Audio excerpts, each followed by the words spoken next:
C'est l'un des boys bands les plus en vue ces dernières années en Côte d'Ivoire. Chris et Marcel du groupe Two Boys sont Yes, sir. Ils sont arrivés fraîchement d'Abidjan.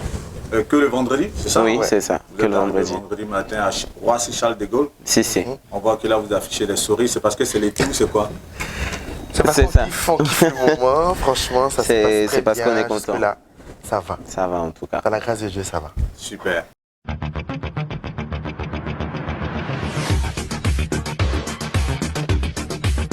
Lorsque vous arrivez en France, est-ce que vous aviez des appréhensions?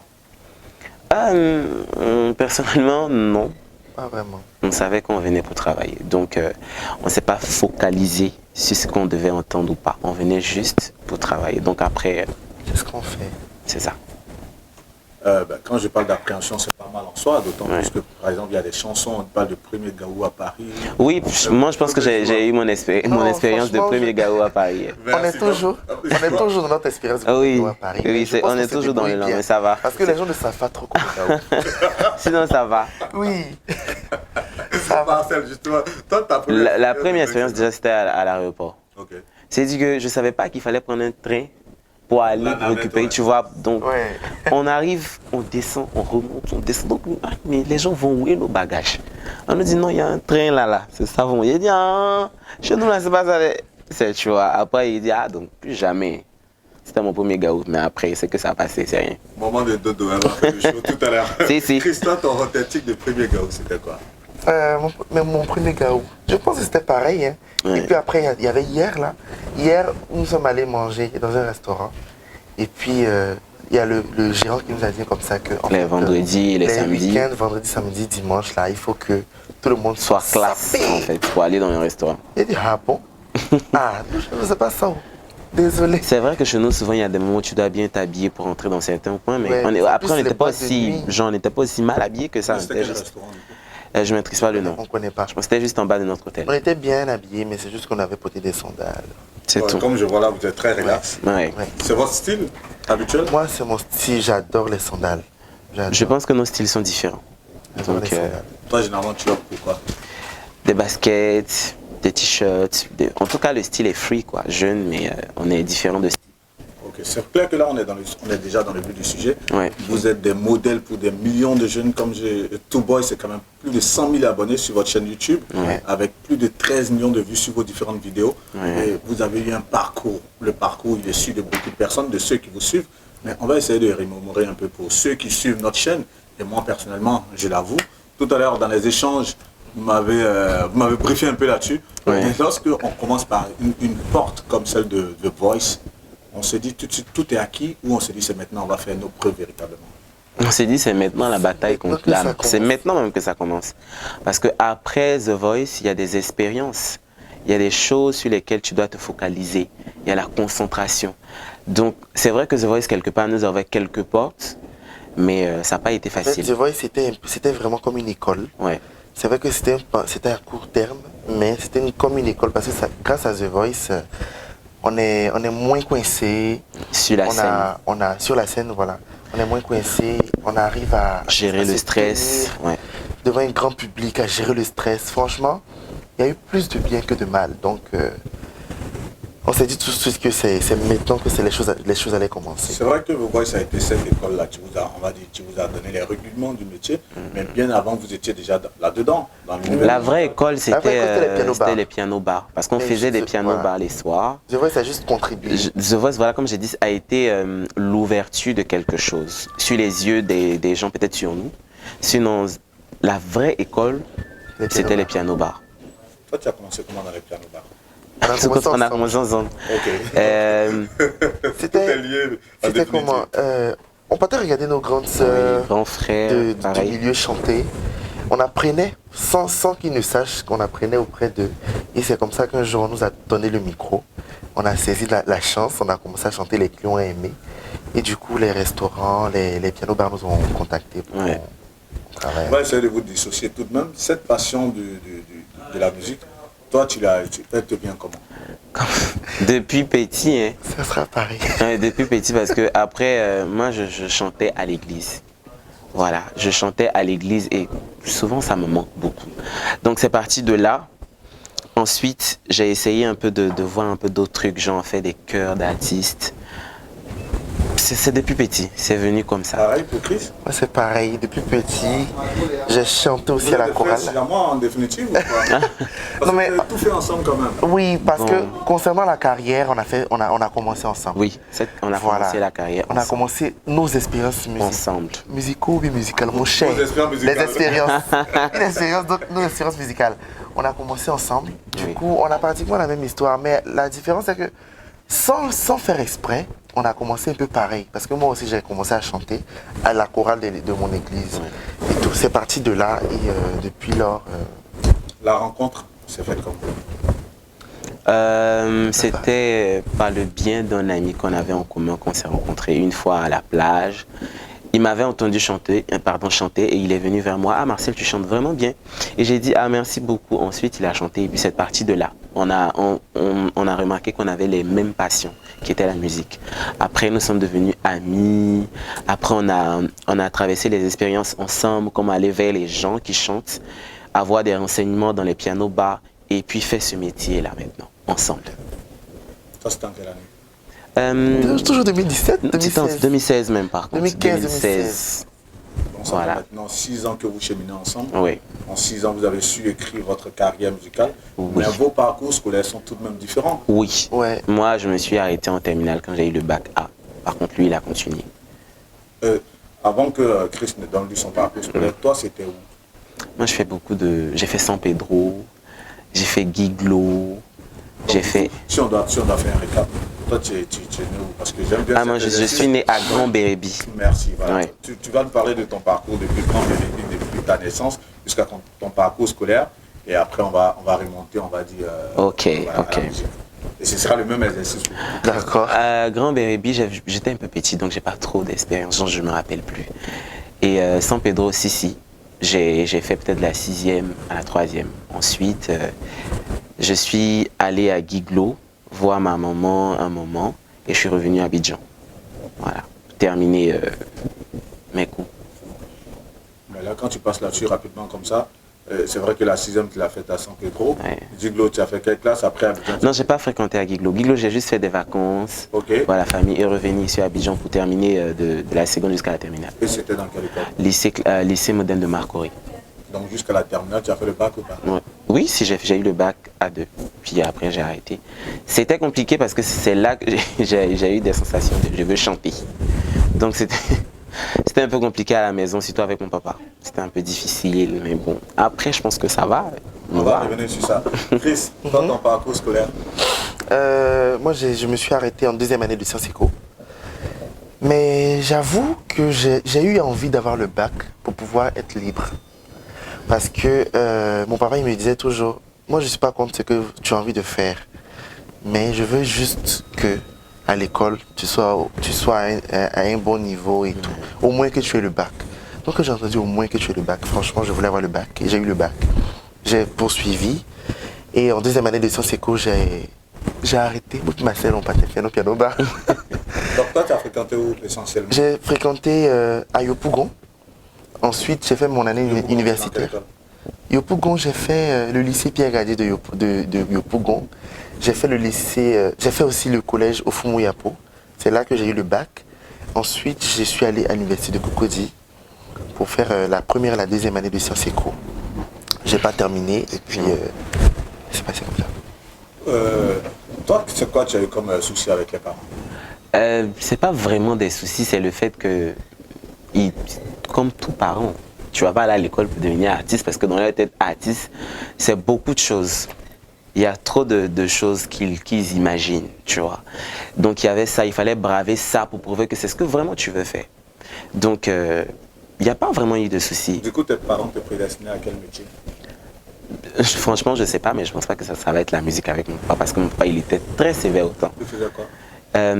Il est directeur de Petrosi dans la zone de Marcory et Grand Bérébi. Eh bien, quand tu dis, là, ton père, je veux dire, il vit, non? Forcément. Oui, il Voilà. Parce vit. que tout à l'heure, tu as dit, il était... Mais il travaille plus, genre, je veux dire, il est à la retraite. Ok. Quand tu m'as demandé, il faisait quoi dans la vie? Tout Voilà. à fait. Donc, Sinon, il est là. il travaille à la Petrosi en Oui. tant que directeur. Ouais. Chris, la même question. Moi, mon papa, il était gestionnaire à Côte d'Ivoire Télécom. Voilà, il n'est plus. Donc, mais j'ai jamais eu de problème avec mes parents côté musique. Ils m'ont toujours encouragé. Mon papa, aussi sévère qu'il était, mais quand il s'agissait de musique, franchement, il était comme un ange en fait. Donc, il n'avait vraiment pas de problème à ce niveau-là. On a même eu une discussion où je lui disais, papa, et si je devenais musicien? Il m'a dit, il n'y a pas de problème, il faut juste que ça paye bien. Tranquillement.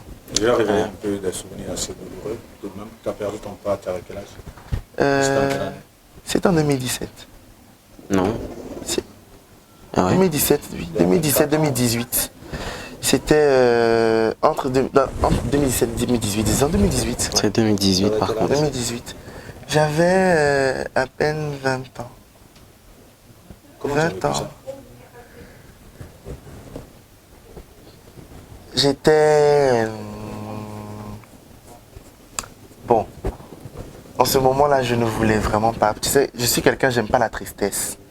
Donc, je supporte pas qu'on ait pitié de moi ou bien pitié de mon cas. Donc, du coup, je ne voulais vraiment pas être triste. Mais ça, c'est quelque chose qui fait très mal, qui m'a fait très mal parce que on n'avait pas eu le temps de bien se voir. Il voyait comment dire, nos clips, nos chansons sur les réseaux, tout ça. Il aimait, mais on n'avait pas vraiment eu le temps de bien discuter. Il n'a pas eu le temps aussi de profiter de ce qu'on a aujourd'hui, de ce qu'on fait aujourd'hui. Et c'était un gros coup quand même. C'était un gros coup. Après, ça m'a boosté. Ça m'a boosté à aller plus loin. Ça m'a boosté à voir les choses d'une autre manière. Donc ça va. Est-ce que justement ça t'a permis de tirer comme leçon de la vie? Ce que ça m'a permis de tirer comme leçon, c'est d'aimer les personnes que j'ai. Aussi simples qu'ils soient. D'aimer les personnes que j'ai autour de moi. C'est ça. Quels sont les rapports que tu entretiens aujourd'hui avec maman? De très bons rapports. Là, on doit se voir demain ou après-demain, parce qu'elle est sur Paris. Donc, ça va, je profite, on discute, on parle. C'est ma meilleure amie. Voilà quoi. C'est tellement beau. Marcel, Oui. un père directeur d'une société comme Petrosi, du jour au lendemain, tu dis non, toi, c'est la musique. Le choc a été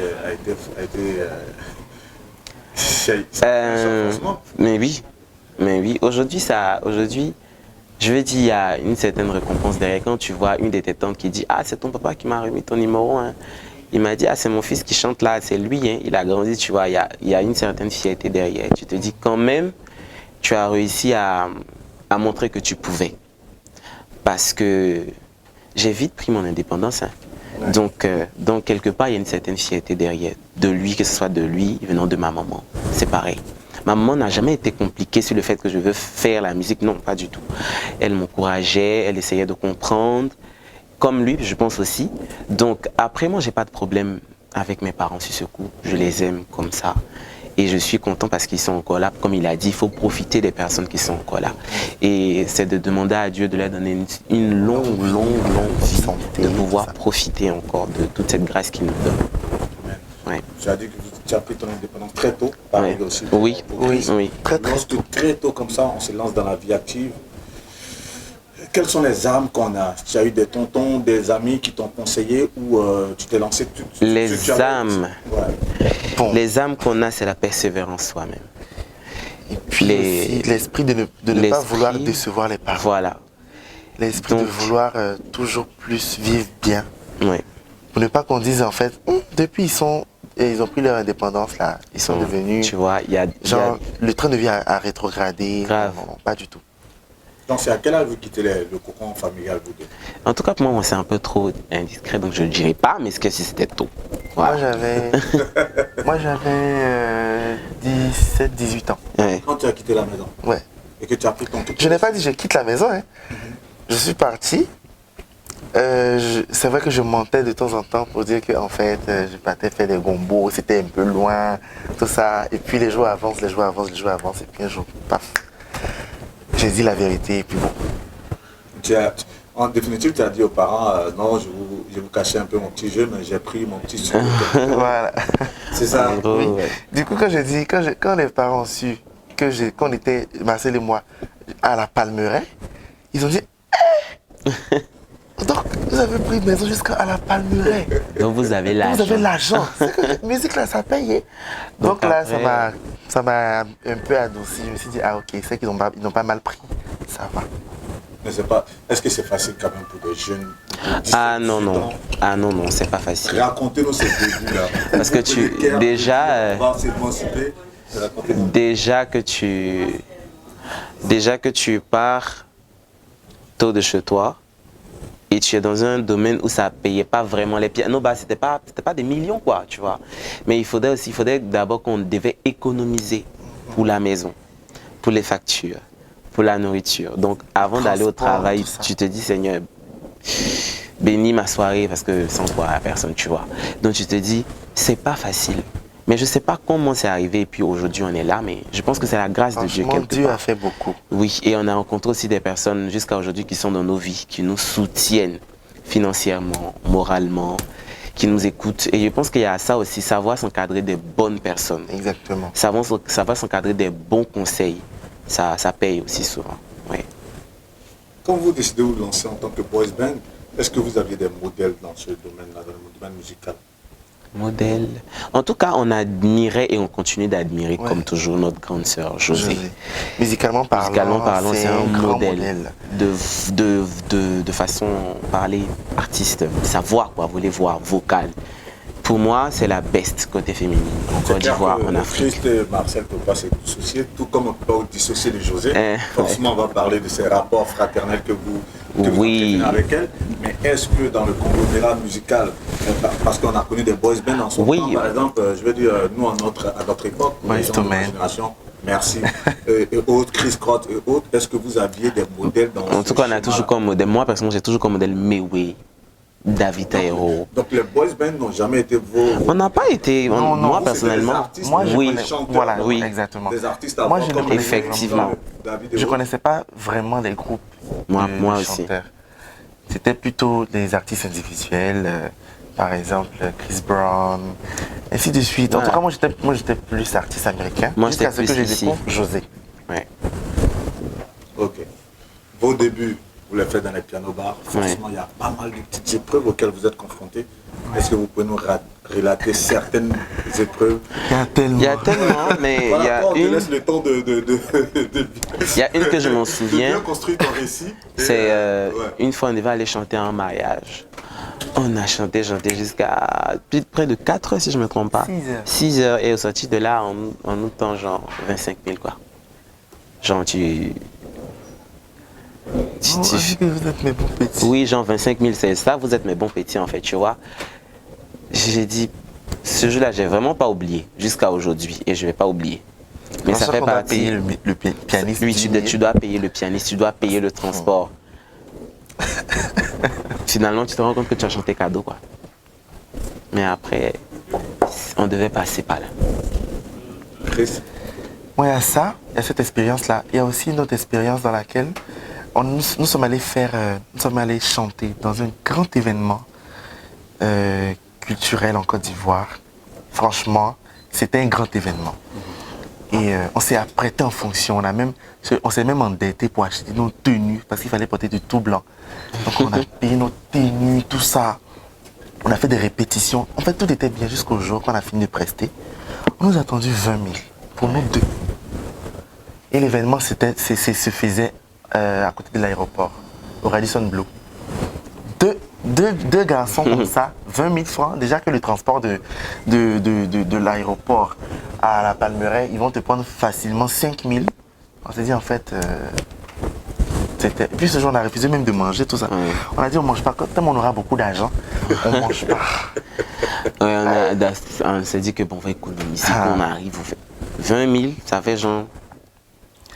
Franchement, ça faisait mal, ça fait mal. Et aujourd'hui... On ne pouvait pas se plaindre parce que après, c'était pas la personne qui nous a invités, qui nous a donné les 20 000, c'était des grands frères. C'est pas assez important. C'est pas assez important, mais en tout cas, ça s'est bien passé. On a pris de bonnes expériences. Il fallait qu'on passe par là pour arriver à là où nous sommes aujourd'hui. Justement, est-ce que tout ça est derrière vous aujourd'hui? Est-ce qu'aujourd'hui, vous n'arrivez pas à éprouver d'autres difficultés quand même? Les difficultés viennent chaque jour. Ouais. Chaque jour, tu te réveilles avec. Déjà, même te réveiller, c'est une grâce. Mais est-ce que si tu sais que tu vas marcher ou pas, on vit toujours dans la difficulté. Mais d'avant jusqu'à aujourd'hui, il y a une grâce en fait. On est à l'aise quelque part. Grâce à Dieu, on arrive à s'imposer. Aujourd'hui, quand on dit tout boy, c'est vrai, tu fais, mais c'est qui? Mais quand tu as dit, ah oui, j'ai déjà écouté, ça passe, tu vois, tu te dis quelque part, on est reconnu. Et ça fait plaisir. Ça fait plaisir. Après, c'est ça. Après, il n'y a pas vraiment grande difficulté pour revenir à la question, parce qu'on a quand même eu quelques expériences qui nous ont un peu forgé. Du coup, on est un peu prêt, je dirais, un peu prêt à certaines éventualités, à certaines choses. Du coup, ça fait que c'est pas trop ressenti. On accepte les choses telles qu'elles viennent, Ouais. par la grâce de Dieu. Comme je me dis, quelque Ça part, va, on ça s'était va, déjà ça va. préparé à certaines situations. On peut se dire au jour d'aujourd'hui, vous êtes à l'abri du besoin tout de même. Oui, Par la ça va, grâce de ça va, Dieu, par la grâce de Dieu. ça va. Ça va bien. Amen. Lorsqu'on est jeune, qu'on commence une carrière comme ça, avec le succès, pas mal de choses, il y a des folies qu'on peut être amené à faire. Est-ce que vous arrivez, vous, de faire des folies? Moi, j'en fais tout le temps. Des folies. Bon, ça dépend de ce que vous appelez folie. Bah, dans tous les domaines. Moi, par exemple, sur le plan il y a des choses que je faisais. Ça peut être des voyages, ça peut être. Il y a des choses que je ne faisais pas, par exemple les voyages. On ne voyageait pas. Donc là, aujourd'hui, ça fait partie de mes folies, voyager. Il y a des choses que je ne faisais pas, comme par exemple aller au parc d'attractions.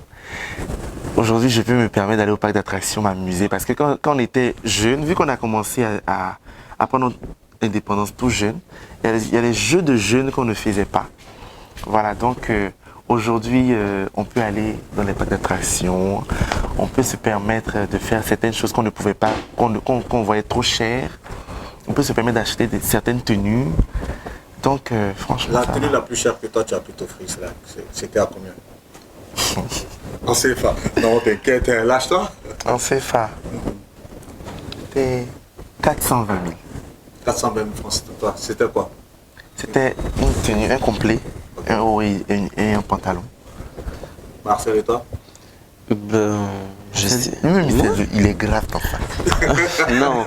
En fait, moi, peut-être, comme j'achète un coup, peut-être c'est ce qui revient cher. Parce que le temps de dire au styliste, ah, je veux ça, je veux ça, je veux ça, je veux ça. Quand tu finis, ça fait payer un truc de 500, 400. Après, tu dis, tiens, c'est beaucoup d'aide. Et le pire dans tout ça, c'est que tu portes une seule fois. C'est ça. C'est un peu compliqué, mais bon. Avec les gens de notre pays, là, tu es obligé de porter une seule fois. Parce que quand tu vas porter deux fois, ah. Donc, entretenir cette image de star, de célébrité, vous revient à combien aujourd'hui par mois, facilement? Elles sont pas passées si ça là. Non, mais c'est juste une estimation. En tout cas, c'est beaucoup. C'est beaucoup. C'est beaucoup. Le million facilement dans le mois. C'est beaucoup. Pour entretenir l'image. Surtout quand tu sais que tu dois faire beaucoup de C'est possible. prestations assez peut-être télévisées, émissions télé. C'est dit, si on veut Il y a trop de combiner. choses. L'apparition Ouais, publique. surtout. Franchement, ça, Ouais. il faut injecter beaucoup d'argent. Oui. Après des débuts assez poussifs dans les pianos-bars, pas mal de choses, la scène de The Voice, vos premières grandes scènes, musicalement parlant, est-ce que vous vous en rappelez là, voilà.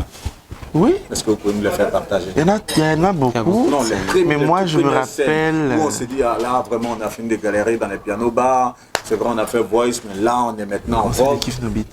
En tout cas, le premier concert qui On nous s'est a produit. marqué, c'était le concert de Kiff No Beat. C'était là notre première prestation même, de façon officielle. Non, pas la première prestation, mais c'était genre. La première fois qu'on se produisait dans une prestation, il y avait un Il concert. y avait un concert, il y avait Votre du première monde. grosse scène. Voilà, Voilà. voilà. Ok. Et La ce réaction jour-là, des gens nous avait tellement choqués. c'était énorme parce qu'on sortait Oui. une chanson qui était récente Oui. et on se disait en fait les gens ne connaissaient Connaissaient pas. pas. On allait aller faire la promotion. Quand même. Ça faisait 2 jours mais la chanson était Quand on sortie. est arrivé sur Comme la ça m'arrive. scène, wow, les gens prenaient les chansons. J'ai dit, Automatiquement, wow. tu dis, attends. Donc, quelque part, tu te sens un peu important, tu vois, dans la société. Tu te dis, ah, mais les gens m'écoutent, c'est bien. Ça nous a marqué, en tout cas, cette scène. C'est trop bien. Et au jour d'aujourd'hui, ça ne fait que se répéter. À chaque fois qu'on est sur scène, il y a des gens qui chantent, tu vois. Le truc, du coup, il y a une joie au fond, tu te dis, waouh. Qu'est-ce que ça fait quand on rencontre le succès aussitôt qu'on démarre une carrière musicale? Bah, ça fait du bien, Oui. ça fait qu'on reconnaît aussi la grâce de Dieu aussitôt. Ça fait que Je suis, en tout cas, on est aussi prudent et aussi reconnaissant. et reconnaissant surtout. Et ça fait tellement de bien de reconnaître que les gens reconnaissent ton travail. Ça fait du bien de savoir que ce que tu fais fait du bien aux gens. Omni, ce qui se dit sur les réseaux, tu te rends compte que quelque part, ils écoutent ta musique, ils aiment ta musique. Ils adorent. Ils sont dans une posture où, genre, tu es choqué même de voir souvent des gens en train de chanter ta chanson. Tu te dis, mais je ne pensais pas. Mais tu vois, quelque part aussi, tu travailles et au moins ton travail est reconnu. Ça fait plaisir. Outre la reconnaissance, justement, est-ce que ça ne fait pas tourner la tête, tout ça? En tout cas, pas nous. Franchement, Pas nous. on nous a dit ça, on nous a dit que quand vous allez devenir star, franchement, ne nous oubliez pas, vous allez changer. Mais je pense qu'on a gardé les mêmes arriver. amis. C'est pourquoi arriver parce que nous, on n'aime pas trop les nouveautés. Dans le sens où, genre, on se perd pas. Comme on sait où on est quitté. Et c'est pas loin. En tout cas, on a gardé nos mêmes amis et je pense pas que la tête tourne. On est toujours dans le même feeling. Quelque part, c'est parce que vous avez été préparé à ce succès, c'est ça? Pas vraiment. Pas vraiment. Pas vraiment. On n'a vraiment pas été préparé. Oui. Parce que jusqu'au jour d'aujourd'hui, on est toujours étonné. Oui, si peu de souvent temps, quand les gens nous contactent, les personnes même qui te contactent, tu dis, bah, écoute, on est toujours surpris. Donc on n'est pas préparé à ce qui nous arrive ou ce qui doit nous arriver. C'est juste que ça fait plaisir. Comme j'ai dit tout à l'heure, on est content de voir que notre travail va loin. Et puis aussi ce plaisir-là ne peut pas nous empêcher d'être ce que nous sommes en fait. Voilà. Ce que nous sommes avec nos proches, avec nos amis. Avec nos proches, rien ne change. Comme j'ai dit, on a gardé toujours les mêmes rapports. On a des amis, des connaissances avec qui on a grandi aussi. Oui. Donc ça va. Ça va.